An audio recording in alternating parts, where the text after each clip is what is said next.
Hello and welcome back to the channel. Today we will be talking about interview scheduling. A lot of you follow the interview scheduling reports that are present on a weekly basis on this channel. For those of you who are new to that exercise, on a weekly basis, I say concerning various embassies and consulates the case number range where interviews are currently being scheduled. That is what I refer to as interview scheduling report, and that is done on a weekly basis on this channel. Now, there are other details surrounding interview scheduling, which I think it is important that you guys get to know, and so that is what I will be sharing with you in today's video. Now, let's kick off by answering a question that some have been asking. And the question is, why is it that interview scheduling is not the same or at the same level at all embassies and consulates? And the answer to that is very simple. It is because all embassies and consulates are not interviewing diversity visa cases at the same rate. There are some that are interviewing diversity visa cases at a faster rate, and there are others that are interviewing diversity visa cases at a slower rate. When I say faster rate, I mean they are interviewing many diversity visa cases in a specific period, and there are others that are interviewing fewer diversity visa cases in that same period. So those that are interviewing diversity visa cases on a faster rate have interview scheduling to be further, and those that are interviewing diversity visa cases at a slower rate have their interview scheduling to be behind. So in order for interview scheduling at a given embassy to be further or to be ahead, it means that embassy must be interviewing diversity visa cases at a faster rate, more diversity visa cases during a specific period. So it is because of that that we have differences in interview scheduling at your different embassies and consulates.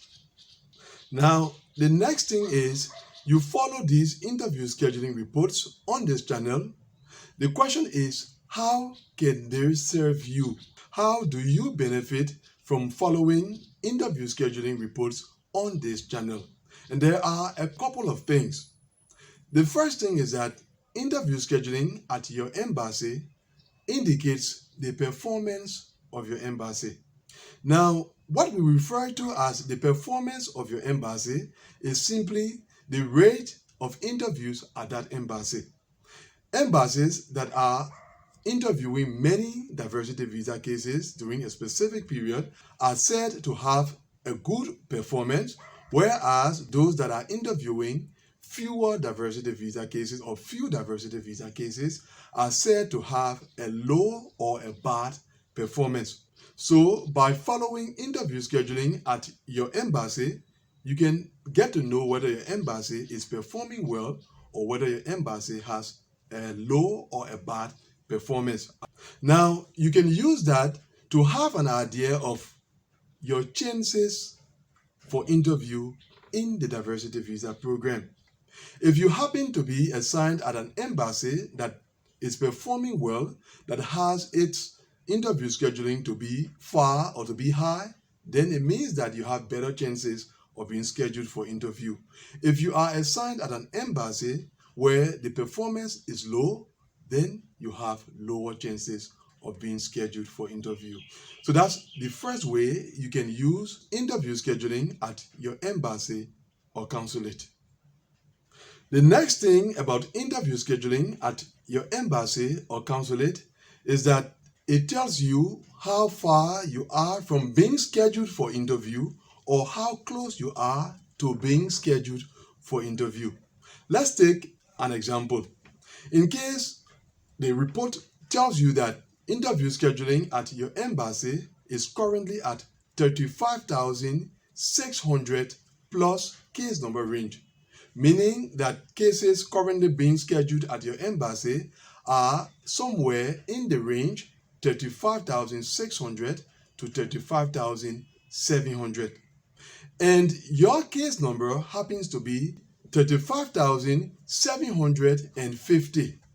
It means that interview scheduling is very close to reaching your case number, and it is about time for you to begin to look out for your interview notification, as opposed to another applicant whose case number is somewhere around, say, 60,000.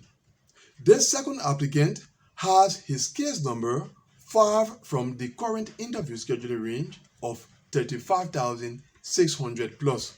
So that will make such an applicant to know that interview scheduling is not close to his case number, and so he cannot begin to look out for his interview notification.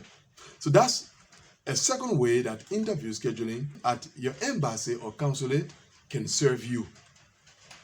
And another thing concerning interview scheduling is that at this time of the year, interview scheduling is generally on the rise, on the increase. So you could check interview scheduling at your embassy this week, for example, and you see that it is at 31,000 plus, and the following week it increases to some range higher than the previous range.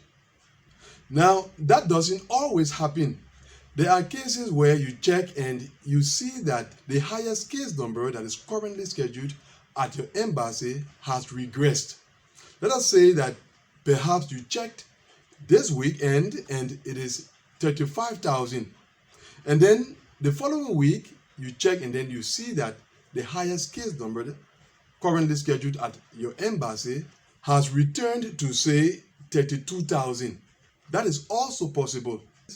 Now, the second instance is when interview scheduling remains at the same case number range for a number of weeks. There are cases when that happens and it is normal. It is not an indication of bad performance. There are other cases where it is an indication of bad performance. Now, if the interview scheduling range is maintained because of the visa bulletin cutoff number, then it is an indication of good performance of that embassy. As you are aware, interviews cannot be conducted for case numbers that are equal or higher than the current cutoff number for your region. And if the repeat of interview scheduling at a certain range is due to the fact that the many cases that were scheduled at that embassy have not yet been interviewed, then it is an indication of good performance of that embassy. A week or two, and then you will see that the normal increase resumes. But in case it goes beyond the 2 weeks, you see the same interview scheduling range maintained for 3 weeks, 4 weeks, or more, then obviously it's a sign of bad performance of that embassy. So those are some of the things, some of the details surrounding interview scheduling that I think you should know as a diversity visa applicant, and so I decided to share them with you in today's video. In a couple of days' time, we hope to consider the next interview scheduling report concerning your various embassies and consulates. But for today, that is all. That brings us to the end of this video. Thanks for watching it. See you very soon, God willing, in the next one. Goodbye.